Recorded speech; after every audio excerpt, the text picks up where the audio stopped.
greatly to the association through its formation, growth, or ability to advance its mission. The following information describes the criteria process and the criteria and process for submitting a nomination for the Hall of Fame. Just so you know, we just don't make this up. Candidacy requirements include to be or have been a facility member, employee, associate member, or employee of LeadingAge Indiana, to function in a leadership role in a LeadingAge Indiana member organization, have served in a LeadingAge Indiana organization for a minimum of 15 years, to consistently display the values and ethics contained in the mission of LeadingAge Indiana, to have specific and measurable accomplishments that have contributed to the formation, growth, or ability of LeadingAge Indiana to advance its mission, and to demonstrate a genuine dedication to serving older adults. Ladies and gentlemen, the 2025 LeadingAge Indiana Hall of Fame Award recipient is Jack Mueller.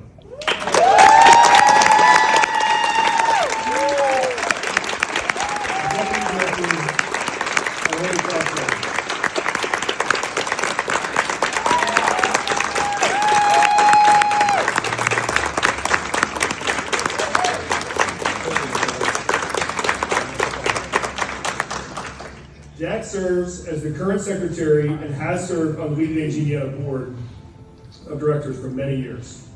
In total, Jack has spent 42 years of his career in the field of elder care. His contributions have touched so many lives, as many of you know, and he continues to inspire those around him. During those 42 years, he has trained and imparted wisdom on many other administrators, serving on the ethics committee at his facility as well. And of course, done countless many other things, big and small, along the way. Jack really started his career when he was a little kid. Many of you know this, but some probably don't. Jack's mother was a nursing home administrator. And Jack would roam those halls, and he's been hooked ever since. Jack has been nominated for or won numerous awards during his long career as well. Most of them well-deserved. That was a joke line. Come on, everybody. You guys can laugh if you want. For example, in 2016, he won the ACHCA's Eli Pick Facility Leadership Award, which is a true testament to his character and service to seniors and those who care for them. And not for nothing, Holy Cross just received a deficiency-free survey in Jack's final annual survey.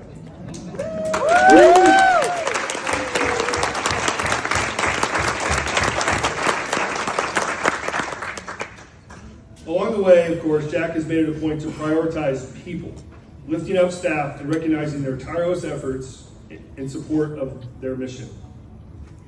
Jack has earned a legacy of quality, respect, compassion, integrity, and exceptional leadership. I've personally had the absolute pleasure to get to know Jack a little bit over the last 5 years. And I can tell you, I've enjoyed every single one of those interactions. It is with great pride and satisfaction that we induct Jack Mueller to the LeadingAge Indiana Hall of Fame.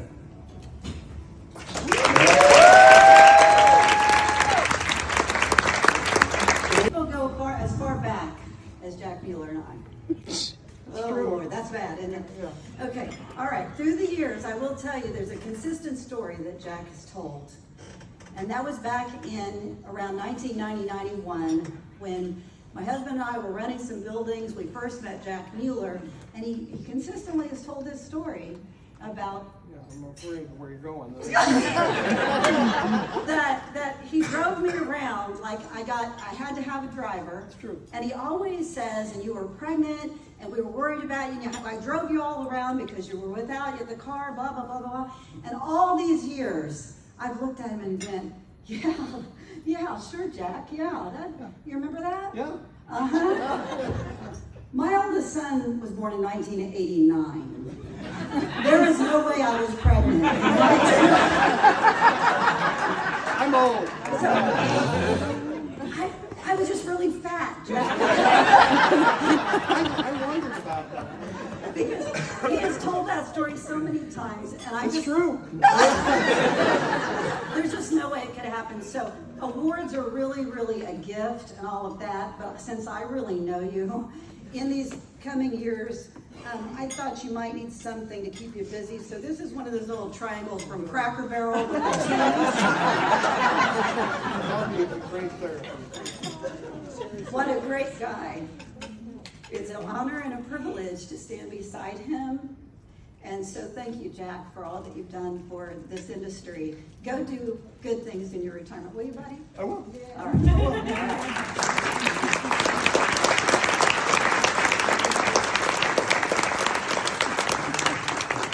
I'm not worthy of this award. I'm not there like so many other people out here. I can see them right now that should get this award.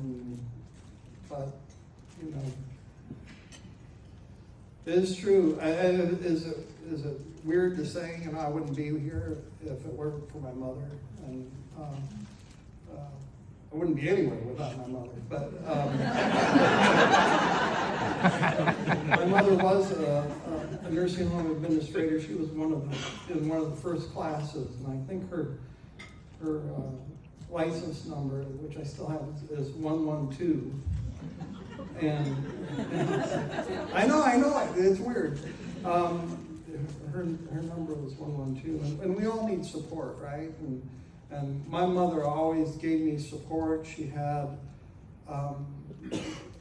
the innate ability to boost me and to make me feel good, and set me along this path. And sometimes I said, "Mother, why would you get your son involved in this crazy business?" And she said, "Because I think you can change it."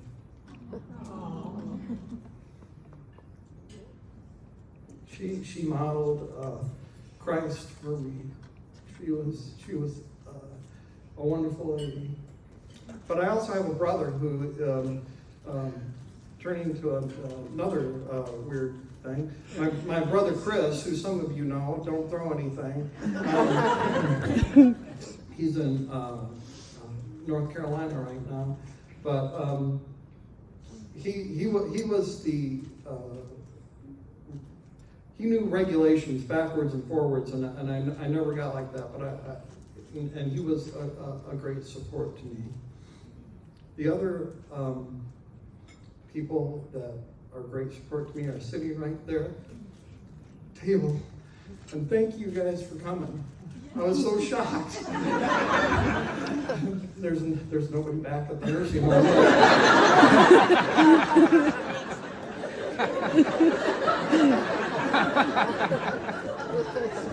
Carol's running the show now. She modeled Christ for me. She was a wonderful lady. But I also have a brother who, turning to another weird thing, my brother Chris, who some of you know, don't throw anything. He's in North Carolina right now, but he was the he knew regulations backwards and forwards, and I never got like that, but and he was a great support to me. The other people that are great support to me are sitting right there at the table, and thank you guys for coming. I was so shocked. There's nobody back at the nursing home.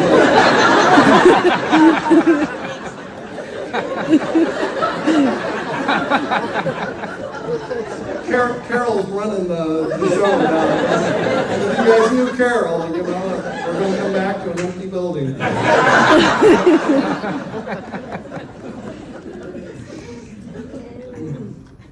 The other, I want to thank my wife of 42 years.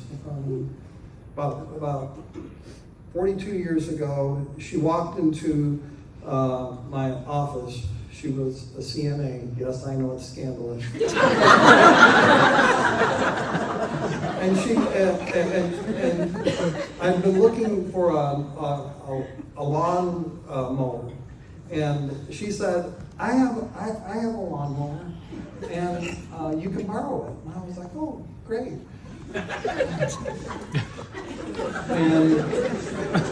And so that night she came to my door, and I opened up the door, and I was expecting her to say, here's the lawnmower, and she said, I don't have a lawnmower.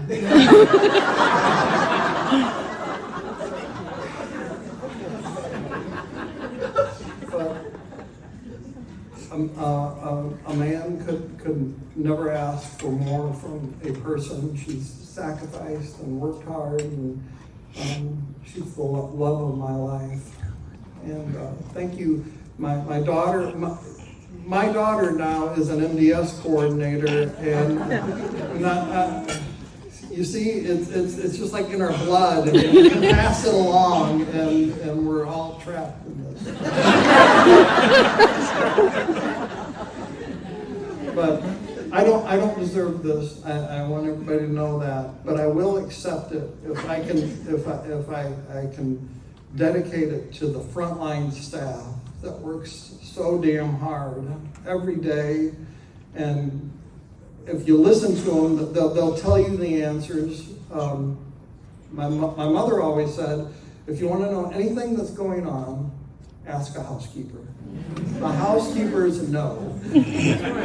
So I'd like to dedicate this award to the CNAs, the housekeepers, the dietary assistant dishwashers, the cooks, and people just like this table. If you guys could work with them, we'd all have perfect surveys. Oh, and by the way, I was so excited. I told Becky, I said, hey, we got a perfect survey and no deficiencies found. And Becky said, well, there's really no perfect surveys. So thanks, Becky. You were pregnant.